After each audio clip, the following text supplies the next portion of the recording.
Es un placer y un privilegio estar a puerta cerrada en la nueva exposición de la Real Academia de Bellas Artes en Madrid, dedicada a los aguafortistas. Todas las técnicas que tienen que ver con el grabado, con el aguafuerte, que a veces nos parecen un tanto misteriosas, pero que dan lugar a obras delicadísimas con esa mirada y esa técnica de orfebre, pues vamos a poder apreciar su valor estético y técnico. Vamos a charlar con Javier Blas, comisario de la exposición, y yo creo que la primera pregunta, estando delante de un Fortuny, siendo Mariano Fortuny uno de los artistas que nos encanta explicar en el Museo del Prado y que hemos estudiado en profundidad, me gustaría que nos conectases al gran grabador español del siglo XIX, Goya, con Fortuny y cómo entroncan hacia el grabado moderno. Sí, bueno, Goya en sí mismo, ¿sabes?, fue un caso excepcional, porque la forma de grabar en la época de Goya no tenía nada que ver con lo que hizo él. Él fue uno de los primeros grabadores originales. Y de hecho, nunca se consideró grabador. Cuando tiene que firmar el autorretrato con el que comienzan los caprichos, el título de esa primera obra es Francisco de Goya, pintor. Él considera que va a abordar la práctica del grabado desde la perspectiva de la pintura. Y por eso utiliza una técnica que no era la usual en su época, el aguafuerte. Y cuento esto de Goya porque es exactamente lo mismo que hizo Fortuny a mediados del siglo XIX. La época de Fortuny sigue siendo una época de grabado tradicional, en la herencia del siglo XVIII, donde la función que todavía se asignaba a la estampa era la reproducción de pinturas.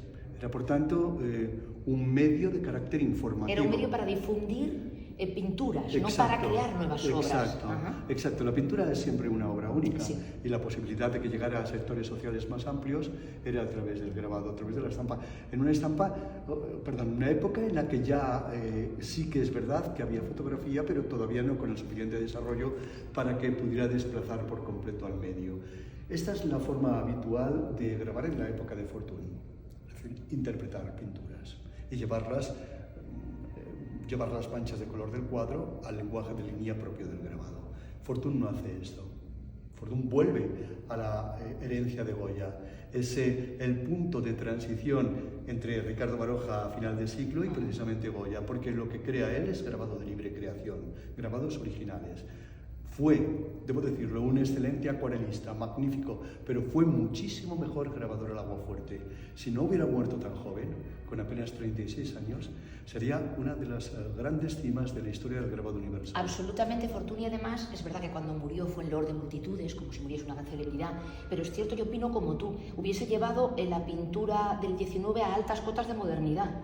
Pero increíble lo que me has dicho, me encanta una persona que trabaja medios líquidos con tanta potencia, con tanta fuerza, pueda trabajar la meticulosidad del grabado tan ligada al dibujo. Sí, totalmente. Bueno, ¿sabéis por los pintores? ¿Por qué Goya o por qué Fortuny? ¿O por qué más adelante muchos pintores? Por cierto, el título aguafortistas es el equivalente a pintor-grabador, peintre-graveur. Entonces, ¿por qué los pintores preferían esta técnica del aguafuerte? Porque era una técnica muy próxima al dibujo. Como pintor, bueno, pues se le supone que tiene un dominio considerable del dibujo. Es tan sencillo porque grabar un aguafuerte sobre una plancha que está barnizada consiste simplemente en despejar con una punta las líneas de la imagen. El barniz no ejerce ninguna resistencia a la punta de metal.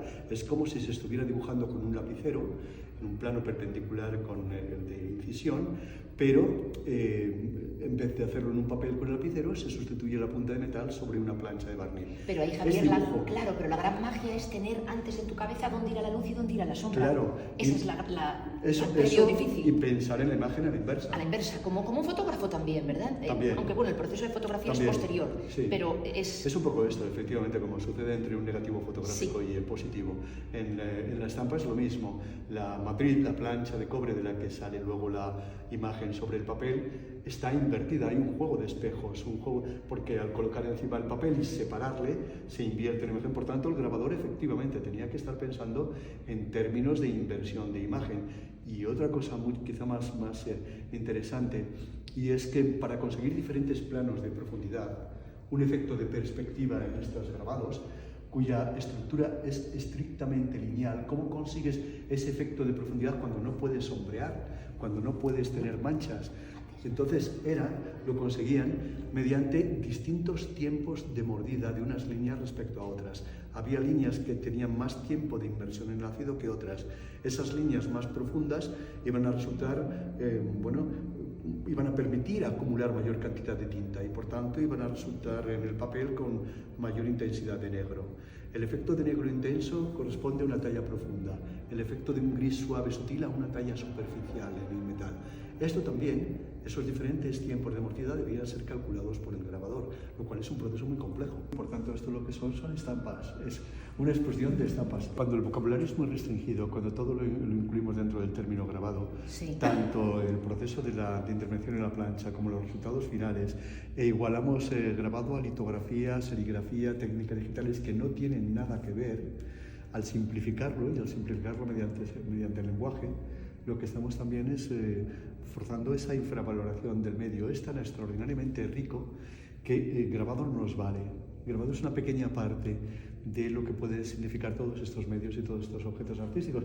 Javier, entonces, háblanos de este grabado de Mariano Fortuny que está utilizando, como bien decías, el grabado no para reproducir pinturas, sino para hacer obra estrictamente original. Sí, sin ninguna duda. Fue un grabador realmente extraordinario y alguna estampa como esta, que es muy conocida, la Victoria, bueno, pues nos pone ante esa calidad y ante ese dominio de la técnica notable. Lo que podemos ver en la Victoria, que es la estampa más antigua de la exposición en cronología, la de 1865, arranca de antes del impresionismo. Sí, antes sí, de las primeras antes del exposiciones, impresionismo, exactamente. Sí. Él había estado formado en la Lonja de Barcelona con Claudio Lorenzale y con Pau Milá, y por tanto seguía las enseñanzas de Overbeck y de los nazarenos. La estética nazarena es una estética post-romántica, pero que tiene un cierto amaneramiento. El amaneramiento de la figura aquí de un romanticismo tardío es característico de la estética nazarena, que va a ser propio de las primeras obras de Fortuny. Y sin embargo, recupera un poco la estética de Donatello. A mí me recuerda un poco a veces los nazarenos a Donatello y sus, sus bronces. Claro, los nazarenos en Alemania, como los pre-rafaelitas. En Inglaterra, es verdad, la hermandad En Inglaterra, rafaelita. claro, lo que buscan es el origen del Renacimiento.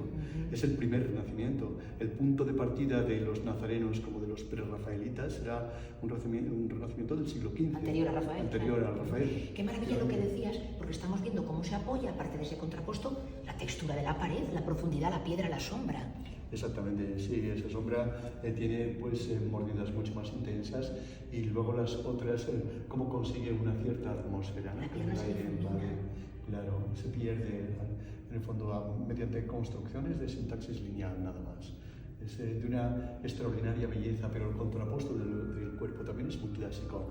Tiene un contacto con Roma desde muy temprano, está becado por Roma a finales de los 50, ¿no? Y entonces ese mundo clasicista, el desnudo clásico por un lado, más por otro lado el romanticismo de los nazarenos, impregna estas obras que tienen una sutil belleza, son ventanas a la belleza, ¿no? Qué maravilla. Hay una etapa de la vida de Fortuny, de esa corta vida, pero intensa, en la que él es corresponsal, digamos, cronista, pictórico de la guerra en Marruecos. Y aquí tenemos pues, esta obra fabulosa. Sí, es cierto. En 1860 la Diputación de Barcelona encarga a Fortuny que acuda a Marruecos para dejar testimonio como cronista bélico de la Primera Guerra de África, de ese enfrentamiento entre el ejército español y marroquí, provocado por las incursiones violentas de rifeños en la ciudad de Ceuta y que se va a proyectar hacia Tetuán y Tánger. Él va a pintar esos cuadros magníficos de la batalla de Tetuán y de la batalla de Guadalras, que están en el Prado y que va a ser el fin. Es una guerra muy corta, de apenas 4 meses, pero la presencia de Fortuny en Marruecos hace que se ponga en contacto con las escenas callejeras y con la vida cotidiana del pueblo marroquí. Es algo que él se quedará para la pintura también, con esos tipos, con esos rostros, esos colores. Tiene una atracción tan grande hacia esa vida cotidiana de los marroquíes que no va a poder nunca abandonar esa impresión que le causa como iconografía, como temas de sus pinturas y de sus estampas. De hecho, volverá después a Marruecos de nuevo, en el año 62, y entre uno y otro, entre el 60 y el 62, conoce en Madrid a Federico de Madrazo, que entonces era director del Museo del Prado, recién nombrado, y va a contraer nupcias, se va a casar con su hija. Cecilia, ¿verdad? Con Cecilia, es verdad, es verdad. Vamos a ver de cerca que es una belleza. Bueno, el tema es muy triste porque está velando el cuerpo de un amigo, pero las anatomías son... Sí, pero fijaos que aunque es un tema de una tristeza y de una melancolía indiscutible, pero se ha tratado al mismo tiempo, diría que todavía desde una perspectiva de cierta amabilidad. No tiene nada que ver con las imágenes extraordinariamente duras de Solana. Solana es la expresión máxima de una existencia miserable. Aquí no es eso, están dotados de una dignidad muy especial. Estos personajes con esa dignidad total que no nos llevan a pensar en ellos como menesterosos, sino simplemente como personajes que han fallecido por culpa de un acontecimiento histórico. Es muy diferente al enfrentamiento que después tendrán los 98istas con temas parecidos, ¿no? Es una de las obras maestras de Fortuny Marshall. Siempre un elemento, aunque sea en el vacío, a Fortuny le gustan mucho las paredes que se superponen, que no se sabe dónde empiezan y terminan, siempre un cántaro, una vasija. Claro, que también es como una especie de objeto de bodegón que tiene el sentido y que pone también a los personajes en ese determinado contexto. Es decir, necesitas, si no sería prácticamente un fondo neutro, estarían perdidos en el vacío. Es una obra de las más maravillosas, por cierto. En el año 1866, cuando la graba, ¿Sí? coincide con el momento en que el marchante Adolphe Goupil, sí, de París, le concedió un crédito anual de 24.000 francos. A partir de entonces, la proyección de Fortuny va a ser extraordinaria en París, en Francia, pero también en Italia y en el resto del continente. La mayor parte de la producción gráfica de Fortuny la realiza entre el 65, entre la Victoria y el 69, el año del Anacoreta. Apenas dejó grabadas 35 obras, pero con 35 obras es una de las cumbres del grabado. ¿Sabéis por qué son tan pequeñas estas obras? Porque salía con las planchas barnizadas al campo. De la misma manera como podía salir con un pequeño cuadernito y dibujar en el cuaderno, un álbum de apuntes, lo hacía con las planchas. En la mochila iba cargada con planchas pequeñas barnizadas y dibujaba directamente en ellas. Por eso son escenas tan pequeñas, porque le acompañaban. Tenemos algunas imágenes preciosas de su discípulo, de Agustín Lardi, con una silla de tijera en el campo, ante el campo abierto, directa, se les llaman los plenairistas, plenaire, el aire libre. Al aire libre, estos sí que estaban, pues no sé, captando la imagen en plena naturaleza. Me pregunto, igual que el acuarelista al aire libre o el pintor al aire libre tiene que ser rápido de ojo y de mano, obviamente, aquí hay que ser rápido y además la mano tiene que ser absolutamente precisa. Totalmente. Esto es una cosa ya de una concentración total, ¿no? Completamente. Como pasase alguien por allí, una oveja o un pastor, se te iba el santo al cielo. Pues sí, podía pasarles. Claro, necesitas concentración. En este caso, bueno, pues sí, Haes renuncia a la ensoñación romántica para buscar paisajes realistas. Y es eso lo que enseña a sus discípulos. El paisaje tiene que ser sobre todo realista y tenemos que aspirar a la vida sencilla del campo. Ese fue el mensaje de Carlos de Haes, que por otro lado tiene mucho que ver con los pintores de la naturaleza franceses de la escuela de Barbizon, o con los pintores belgas de la naturaleza de la escuela de Tervuren. Sí. Están todos conectados con Haes, porque Haes era belga de origen y es verdad que conectó con la Sociedad Aguafortistas de París, de Alfred Cadar, cuyo lema, a mí me encanta siempre expresarlo porque me parece que es un lema precioso, y es: todo Aguafuerte es un cuadro original. Es decir, tendían a conseguir la unicidad a partir de la multiplicidad. Cómo poder hacer únicos a estos aguafuertes cuya naturaleza es múltiple. Y lo conseguían pintando encima de las propias planchas, para dejar en la estampa una cierta cantidad de tinta sin limpiar y que provocaba efectos pictóricos. Luego ninguna era igual a otra. Claro, ninguna era igual a otra. Y ningún paisaje era igual a otro, ningún punto de vista. Exacto. Muy bonito, porque un medio que nace para reproducir en su momento se convierte en un medio original. Completamente, sí. Fernando Labrada al final se ve muy bien, ¿no? Esos efectos pictóricos. Solía decir: los grabadores ortodoxos me van a maldecir porque no soy capaz de obtener una edición de estampas exactamente iguales. Pruebas individualizadas. Qué bueno, ¿no? Muy bien. El desierto, los árboles prácticamente no existen, la cueva, el desnudo, esta parte de la nada. Cuando tiene la plancha, decías, las líneas que deja más expuestas, digamos, claro. Es como si lo tuviese lenguaje fotográfico, más profundas, entra más tinta, por lo tanto, es la parte que va a quedar, por ejemplo, esta parte de aquí. O esta de por aquí. O esta de aquí. Y entonces él, para crear profundidad, va a jugar con cómo ve el ojo humano, es decir, hacia adentro vamos en degradados de oscuridad y luz. Exacto. Qué difícil pensarlo. Totalmente. Fíjate, para grabar el aguafuerte, después de tener barnizada la lámina... Sí, primero, lámina barnizada en negro. Exacto. Se barniza con pincel y con barniz como el que se utiliza para la conservación de los muebles. Sí. Después, con una punta se van creando las líneas debajo, tocando el metal que está debajo. A continuación se sumerge en una cubeta de ácido, un ácido corrosivo mordiente que, donde hay barniz, no ataca el metal, pero donde ha sido eliminado con la punta, logra formar las incisiones. Claro, la pregunta que podemos hacernos es si la lámina está expuesta al ácido durante el mismo tiempo, todas las líneas tendrán la misma profundidad. Sí. Claro, en efecto, la respuesta es afirmativa. Por eso, para conseguir líneas de distinta profundidad, lo que tenía que hacer luego, una vez que tenía un determinado tiempo de mordida, pensemos un minuto, es tapar de nuevo con pincel y con barniz las líneas que para él estaban ya suficientemente mordidas, las más superficiales, las menos profundas, tapaba esas y volvía a sumergir la plancha en la cubeta otro día. Como con la fotografía, tapando luz y claro, con diferentes tiempos de exposición. Pero por eso mismo tenía que tener una imagen absolutamente clara en la cabeza y de saber qué líneas son las que tengo que tapar y cuáles no. Si te equivocabas, volvías prácticamente a empezar, no sé, tuvieras la maestría de... Claro, pero es muy difícil, porque ¿cómo puedes volver y decir ya no dejo más tiempo en unas que están más mordidas? No, es muy complicado volver a hacer. ¿La técnica la aprendían en los canales oficiales de la enseñanza oficial de las academias o para esto iban a talleres específicos en general los grabadores? Bueno, había ambos cauces. Se enseñaba en cátedras de grabado en las escuelas, por ejemplo, en la Escuela Superior de Pintura, Escultura y Grabado de Madrid, de San Fernando. Allí se enseñaba de una forma más normalizada o más, digamos, académica, pero también la experiencia adquirida en talleres privados era muy importante. Ricardo Baroja, por ejemplo, aprendió a grabar gracias a Tomás Campuzano.